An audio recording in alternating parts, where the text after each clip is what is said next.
Hi, welcome to Richard Kabili YouTube channel, and for today's tutorial, I will be teaching you on how to turn on and off search and home screen on iPhone X. But first, kindly subscribe to this channel and don't forget to hit the subscribe button and the bell to notify you for the new updates. And let's start.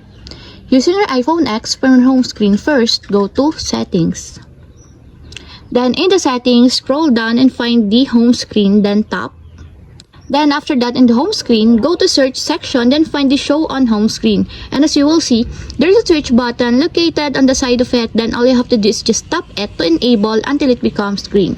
And if you want to disable or turn off, just click again the switch button. And it is now disabled. And that's it, we have successfully turned on and off search in home screen on iPhone X. If you have a question, click comment down below and don't forget to hit the subscribe button and the bell to notify you for the new updates. And thank you for watching!